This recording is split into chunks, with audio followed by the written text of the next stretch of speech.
N'hésitez pas à liker la vidéo si elle vous plaît et si vous êtes nouveau sur la chaîne, n'oubliez pas de vous abonner et d'activer la notification pour ne rater aucune de nos prochaines vidéos. On commence.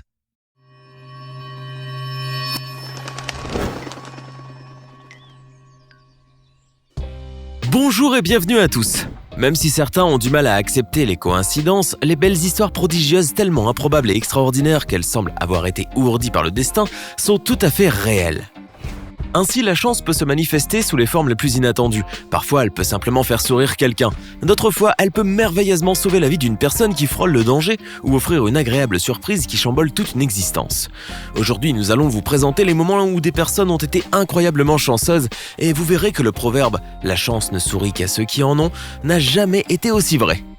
On commence. Dans le monde de la loterie, Johann R. Ginter, aujourd'hui âgé de 72 ans, vivant à Las Vegas dans le Nevada, est une véritable légende outre-Atlantique. Tous les amateurs de tickets à gratter l'envient.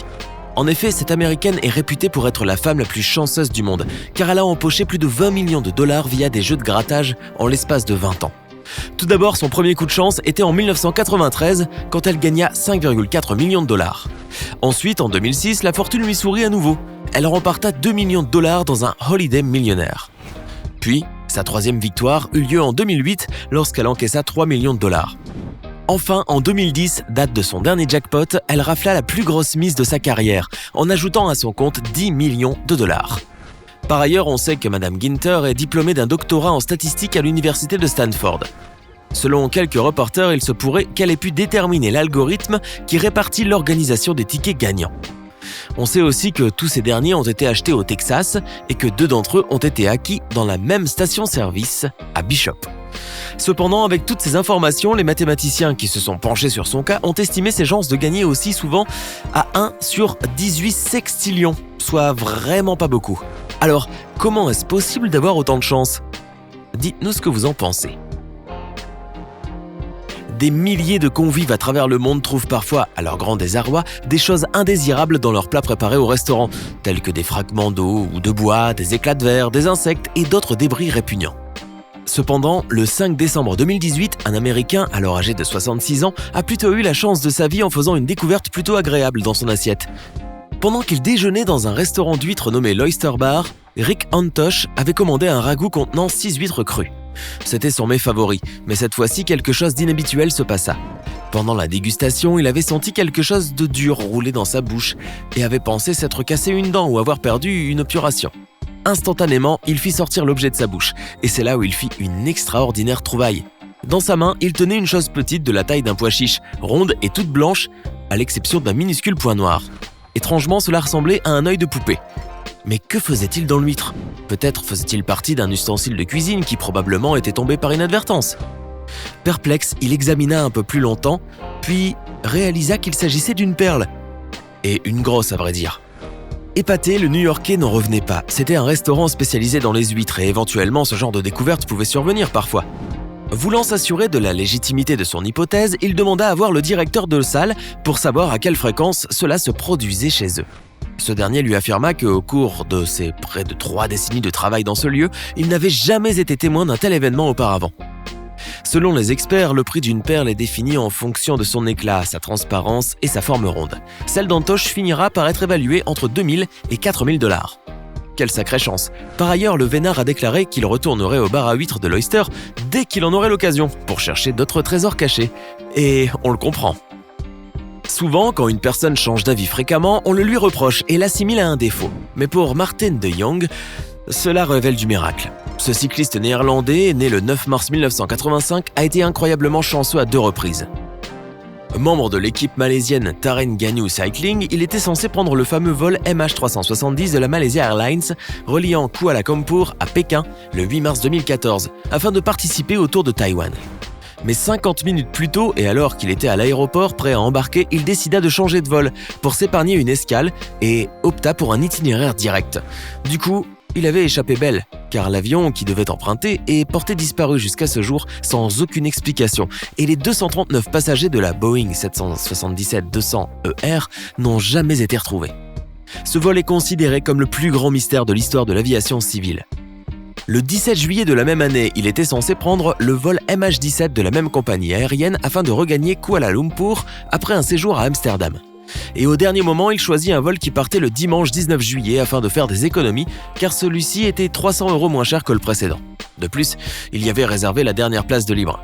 Peu de temps après, il sut que les 283 voyageurs et les 15 membres de l'équipage à bord du Boeing 777-200ER avaient été tous abattus par un missile solaire dans la région de Donetsk, dans l'est de l'Ukraine, où un conflit armé était alors en cours. Il faudrait croire qu'il est né sous une bonne étoile. L'histoire suivante pourrait sortir tout droit d'un roman que l'on pourrait intituler « Le plus malchanceux des chanceux du monde ». Voici Fren Selak, un professeur de musique en retraite né en 1929. La vie de ce vénard n'a pourtant pas été de tout repos, car durant près de 40 ans, ce Croate n'avait eu de cesse d'échapper à diverses catastrophes qui auraient toutes pu entraîner sa mort.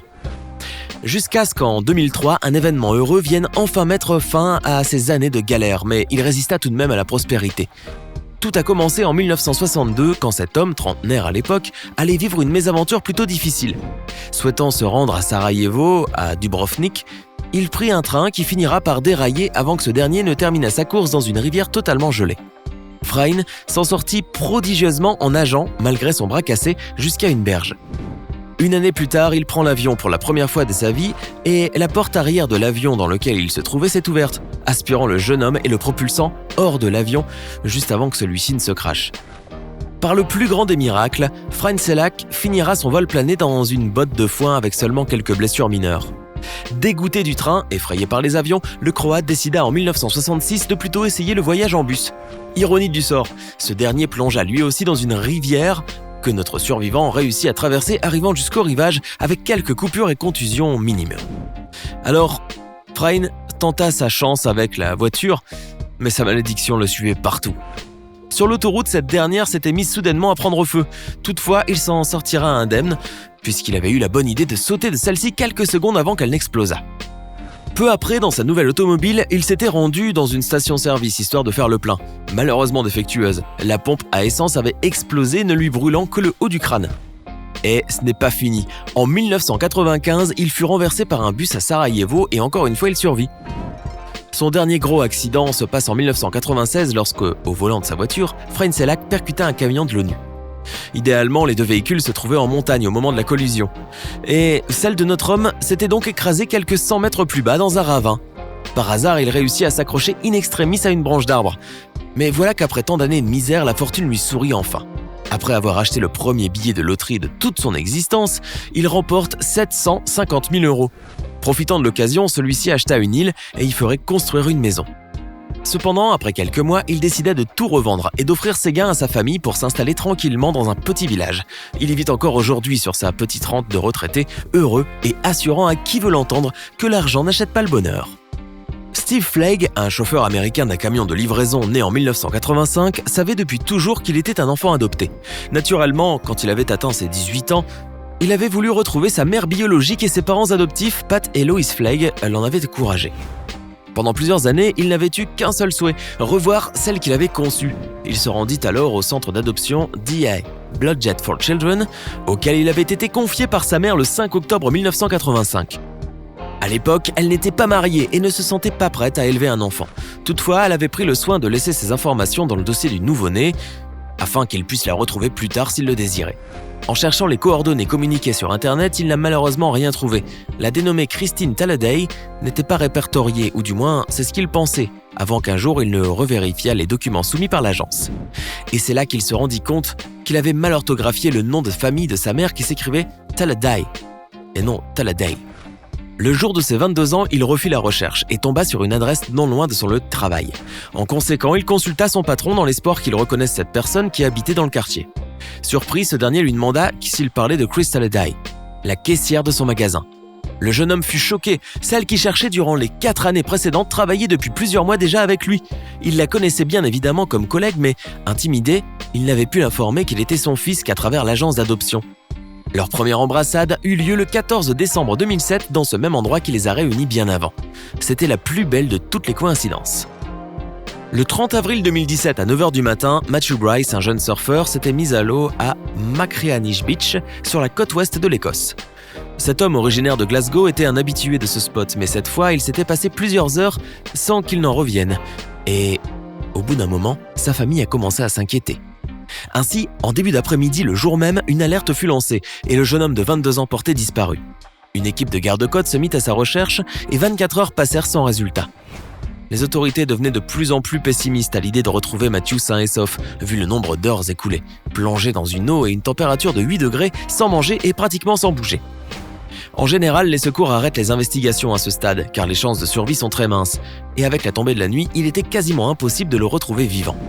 Mais heureusement, le lendemain à 19h30, l'équipage de l'hélicoptère qui poursuivait tout de même sa quête finit par retrouver le miraculé, avec sa planche de surf, à plus de 20 km des cols d'Argyll, en direction de l'Irlande, en hypothermie mais toujours conscient, près de 32 heures après avoir dérivé. C'est grâce à sa combinaison intégrale très épaisse et sa planche à laquelle il était resté accroché qu'il avait pu résister aussi longtemps, devenant ainsi un véritable rescapé. Immédiatement, il a été emmené à l'hôpital de Belfast pour lui prodiguer les soins nécessaires. Et plus tard, Matthew a déclaré qu'il était persuadé qu'il allait trouver la mort dans ces eaux froides. Mais c'était sans compter que la chance de Matthew allait décider de pointer le bout de son nez et le sauver d'une mort certaine. Ces gens ont vécu des aventures invraisemblables pour certains et magnifiques pour d'autres. Et vous, à votre avis, quel est celui que vous croyez le plus chanceux ? N'oubliez pas de partager votre point de vue avec nous en commentaire.